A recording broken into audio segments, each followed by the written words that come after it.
اور چند حدیث مبارکہ میں نے آپ کے سامنے تلاوت کی۔ ایک حدیث میں رسول اللہ صلی اللہ علیہ وسلم نے ارشاد فرمایا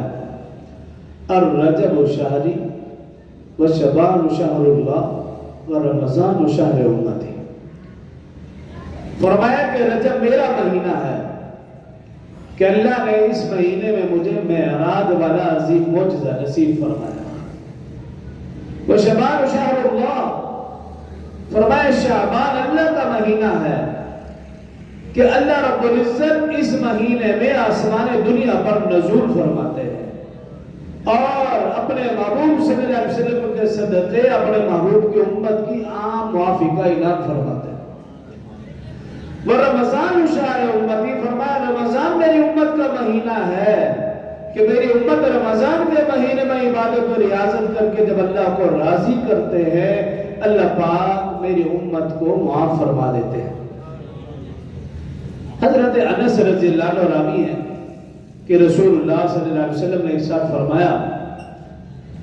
رجب کے مہینے کو تمام مہینوں پر ایسے فضیلت حاصل ہے جیسے فرمایا کہ میری امت کو تمام امتوں پر فضیلت حاصل ہے، اور فرمایا شعبان کے مہینے کو تمام مہینوں پر ایسے فضیلت حاصل ہے فرمایا جیسے مجھے یعنی رسول اللہ صلی اللہ علیہ وسلم کو تمام انبیاء پر فضیلت حاصل ہے، اور فرمایا رمضان کے مہینے کو تمام مہینوں پر ایسی فضیلت حاصل ہے جیسے اللہ کو ساری مخلوقات پر فضیلت حاصل ہے۔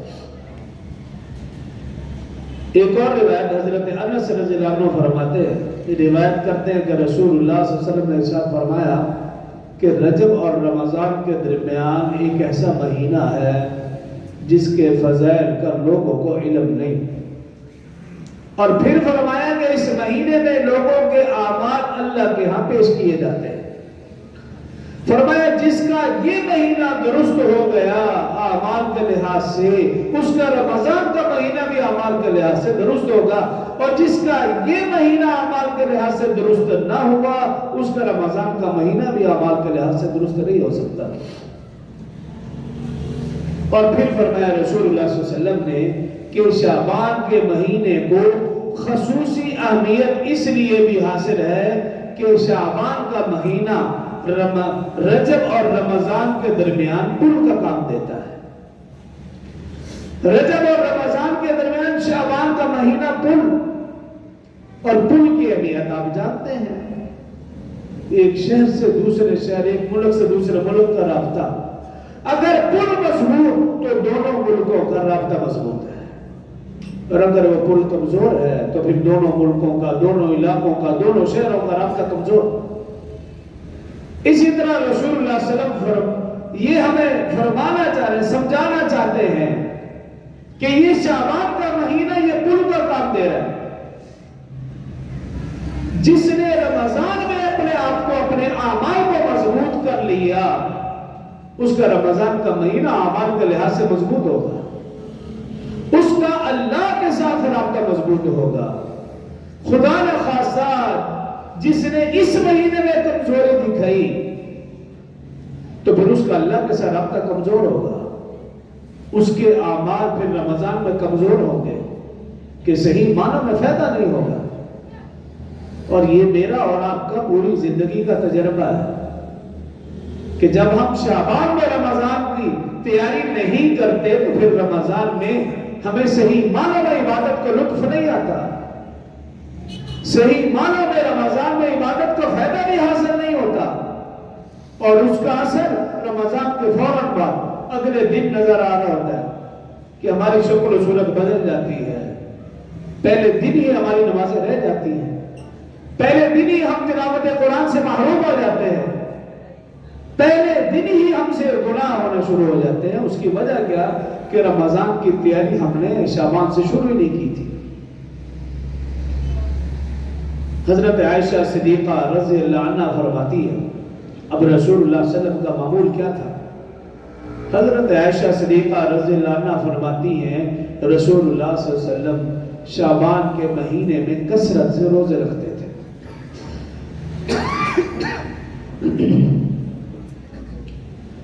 اسی طرح دیگر صحابہ کرام رضوان اللہ علیہ مجمعین سے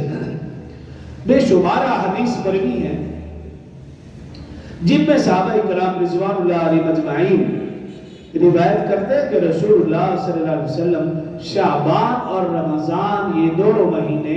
مسلسل روزے رکھا کرتے تھے۔ حضرت ام سلمہ رضی اللہ عنہ ام المؤمنین ام سلمہ رضی اللہ عنہ فرماتی ہیں میں نے رسول اللہ صلی اللہ علیہ وسلم کو 2 مہینے شعبان اور رمضان متواتر اور مسلسل روزے رکھتے ہوئے دیکھا۔ حضرت اسامہ بن زید رضی اللہ عنہ یہ رسول اللہ صلی اللہ علیہ وسلم کے لاڈلے تھے، چہیتے تھے۔ عرض کیا رسول اللہ صلی اللہ علیہ وسلم آپ شعبان کے مہینے میں کثرت سے روزے کیوں رکھتے ہیں؟ تو رسول اللہ صلی اللہ علیہ وسلم نے ارشاد فرمایا اسامہ اس مہینے میں لوگوں کے اعمال اللہ کے ہاں پیش کیے جاتے ہیں، میں یہ چاہتا ہوں کہ جب میرے اعمال اللہ کے ہاں پیش ہوں تو میں روزے کی حالت میں ہوں، اس لیے یہ پورا مہینہ میں روزے رکھتا ہوں۔ اور صحابہ کرام رضوان اللہ علیہ مجمعین کا معمول کیا تھا؟ ان کے لیے رسول اللہ صلی اللہ علیہ وسلم نے فرمایا، حضرت ابو ہریرہ رضی اللہ عنہ اس حدیث کے راوی کہ رسول اللہ صلی اللہ علیہ وسلم نے ارشاد فرمایا صحابہ اکرام سے کہ تم شعبان کے پہلے 15 دن تو روزہ رکھو، دوسرے 15 دن روزے نہ رکھو، منع فرما دیا۔ خود رسول اللہ صلی اللہ علیہ وسلم پورا مہینہ روزہ رکھتے لیکن امت کے لیے کیا فرمایا؟ اگر پہلے 15 دن تو روزہ رکھو لیکن دوسرے 15 دن روزہ نہ رکھو، صحابہ اکرام کو منع فرما دیا۔ لیکن یہ اس کے لیے ہے جس نے پہلے 15 دن روزہ رکھے، جس نے پہلے 15 دن روزہ نہیں رکھے وہ اگلے 15 دن بھی رکھ سکتا ہے۔ اب صحابہ کرام کو کیوں منع فرمایا کہ تم مجھے دیکھا دیکھی رمضان میں شعبان میں روزے رکھ رہے ہو، پہلے 15 دن تو روزے رکھ لو، دوسرے 15 دن ذرا روزے نہ رکھو تاکہ رمضان کے آنے سے پہلے ایسا نہ ہو کہ کمزوری ہو جائے اور رمضان کا شان استقبال نہ ہو سکے۔ رسول اللہ صلی اللہ علیہ وسلم کی طاقت تو اپنی جگہ تھی، روحانی طاقت اتنی زیادہ تھی کہ رسول اللہ صلی اللہ علیہ وسلم میں کمزوری کا تصور بھی نہیں، لیکن عام آدمی اس کی کمزوری تو یقینی ہے۔ یہ امت کو تعلیم